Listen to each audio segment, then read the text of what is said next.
Fala pessoal, bom dia, Gênesis 34 hoje, esse aqui o clima vai mudar um pouquinho, tá? Porque é bem pesado mesmo, espero que você abra os seus olhos, abra sua mente aí para o que o Senhor vai falar com você, porque assim, de resumo, eu já digo para você assim, fuge do pecado, fuge da aparência do mal, resista ao diabo, ele vai fugir de vocês, isso é tudo ensinamentos bíblicos para mim e para você, tá? Fuja de toda a aparência do mal, é isso que o capítulo 34 nos ensina, tá? É bem claro mesmo, não tinha costume bíblico de citar as mulheres no caso aqui, Diná, né? Moisés faz questão de citar o nome dela, do que ocorreu com ela, ela não tem fala aqui, nenhuma no capítulo 34, mas o ocorrido gera uma consequência terrível na família de Jacó.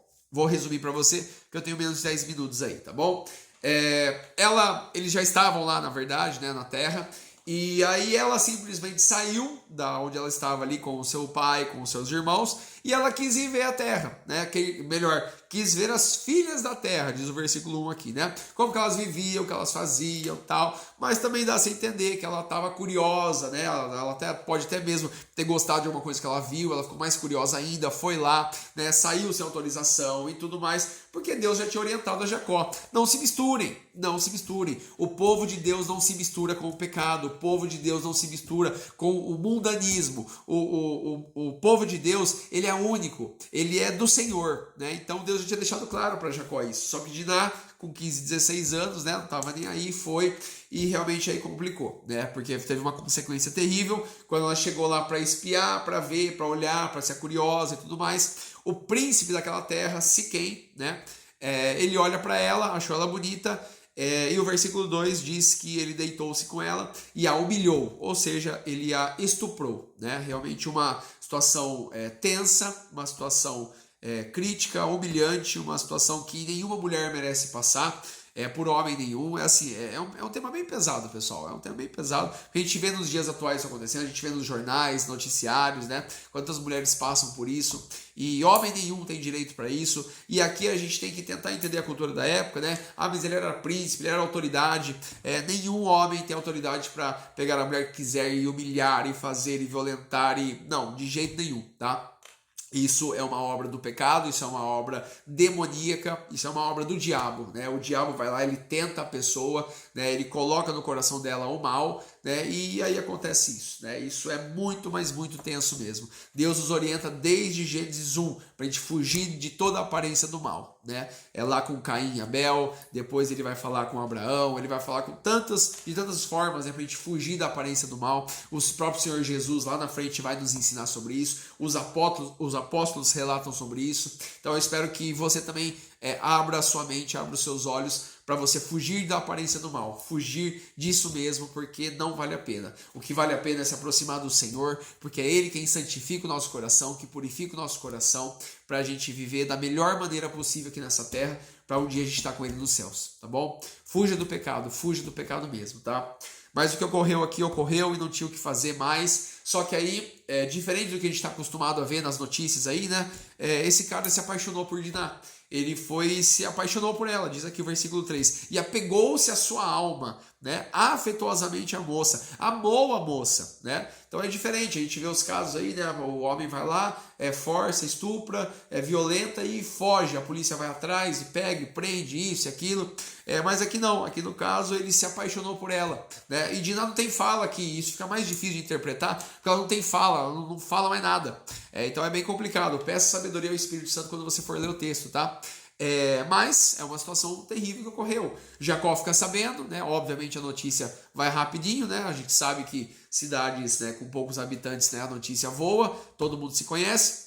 Jacó, né, fica daquele jeito e não fala nada. Diz aqui no versículo 5 que ele fica calado até seus filhos chegarem. A gente entende também, né, que Jacó já era velho e se ele tomasse alguma atitude, ele podia, até mesmo o pessoal da terra lá, né, podia se vingar dele ou fazer alguma coisa com ele, fazer algum mal com ele. Então ele preferiu esperar os seus filhos chegarem, né?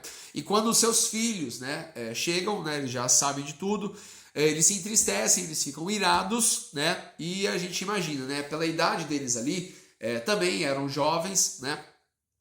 Jovens adultos, e realmente assim, se entristeceram, mas ficaram irados, né? Então você imagina um bando de homem aí, né, irado pelo que aconteceu, o que iam fazer, né? E aí chega Hamor, né, pai de Siquém, né, que fez tudo aquilo lá com o Diná, e tenta resolver, entre aspas, a situação. Como eu falei para você, a cultura da época, né, o casamento era arranjado, né, e ele tenta falar isso para eles, assim, mas isso aí, a gente vai tentar fazer da seguinte forma, ele ama ela, que eles se unam, que eles se casem, vamos lá, suas filhas com os meus filhos, e a nossa terra será a sua terra, tudo aqui, ó, tá tudo escrito aqui, do versículo 7 ao versículo 12, né? Então ele quer tentar apaziguar tudo, ele quer tentar resolver de acordo com a cultura da época, né? Tentar resolver, mas a gente sabe que o estrago já tinha sido feito, né? Só que aí, o que começa é que assim, né? Você já ouviu falar, né? Que um abismo vai levando outro abismo. E o diabo é muito esperto, e os demônios dele também são, né? Porque cria-se toda uma armadilha para realmente destruir você, tá? Toma muito cuidado com isso. Olha só o versículo 13, né? E responderam os filhos de Jacó enganosamente, né? Quem que é o pai da mentira? Quem que é o pai do engano? O próprio diabo. Então ele vai lá e coloca no coração deles uma armadilha. E o duro que eles usam, né, a circuncisão que Deus tinha ordenado, né, para separar o povo de Deus, para algo que vai ser prejudicial, algo que vai ser terrível aqui, né? E eles falam assim, olha, então vamos fazer o seguinte, se vocês se circuncidarem, né, porque a gente é circunciso, né? Se vocês se circuncidarem, tá tudo certo, mas agora se vocês não se circuncidarem, a gente vai embora e não tem o que fazer mesmo, né? A circuncisão era aquele sinal, né, que aos 8 dias de vida, né, os homens eram circuncidados para realmente mostrar, ó, você é povo, você faz parte do povo de Deus e tudo mais. Só que aí eles estão fazendo isso, para você entender, de forma maliciosa, porque era uma microcirurgia, né? Micro não, né? Naquela época era uma cirurgia mesmo, que ia sair sangue, ia cortar ali o órgão genital de uma forma que misericórdia, né? Bom, eles já sabiam de tudo isso, eles iam sentir dor, então realmente era uma vingança contra eles ali sobre isso. Só que aí, né, eles vão lá, né, Hamor e Siquém falam com todos os homens, todo mundo apoia, porque Hamor e Siquém estavam não só afim do casamento, mas também dos bens de Jacó, de tudo que Jacó possuía, era um homem rico e tudo mais, né? Então eles viram, olha que situação tensa, né? Viram riqueza, viram bens, viram tudo, só não viram a coisa certa, que era o Senhor à frente deles, né? Não viram a palavra de Deus, não viram ali o próprio Deus agindo na vida de Jacó, né? É sempre o interesse, né? Isso é muito tenso. E aí, depois que eles se circuncidaram, todos os homens, né? Versículo 25, quando estavam com a mais violenta dor, 2 filhos de Jacó foram lá, Simeão e Levi, né? E eliminaram todos a fio da espada, né? Pegaram sua espada e eliminaram todos de Siquém, inclusive Hamor, inclusive Siquém, tiraram Diná da casa deles e saíram. Saquearam, né, aquelas pessoas que eles tinham eliminado, né? Então assim, um caos. O pecado ele vai cavando e vai ficando maior. É um abismo que gera outro abismo. O pecado só leva à morte, o salário do pecado é a morte.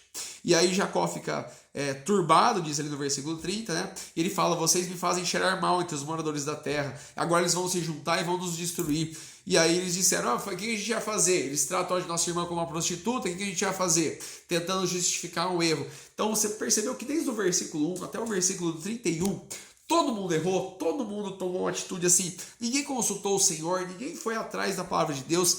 Esse é o erro. Quando a gente se afasta do Senhor, quando a gente quer resolver pela nossa própria mão, pela nossa própria força, o pecado ele vai abrindo, e ele vai causar um estrago terrível na minha vida, na sua vida, na vida da nossa família, na vida de todo mundo. Por isso a orientação busque ao Senhor, fuja de toda a aparência do mal, resista ao diabo. Eu não sei qual é o pecado que bate aí no seu coração, na sua porta, na sua mente, nos seus olhos, fuja dele, crie vergonha na sua cara e fale assim, Senhor, me ajude, eu preciso de ti, por favor, eu não vou fazer isso por amor ao Senhor. Você sabe qual é a sua fraqueza, o diabo também sabe, então você tem que se aproximar do Senhor e lutar contra isso, tá bom? Leia mais para você entender, tá bom? A gente se vê no 35, mas você viu como é pesado, né? Então toma cuidado com as suas atitudes, tá? Dobra os seus joelhos ao Senhor, fala com Ele, com certeza Ele vai falar o seu coração, vai te tranquilizar e vai resolver o seu problema, tá bom? Fala com Deus, hein? Um grande abraço, Deus abençoe.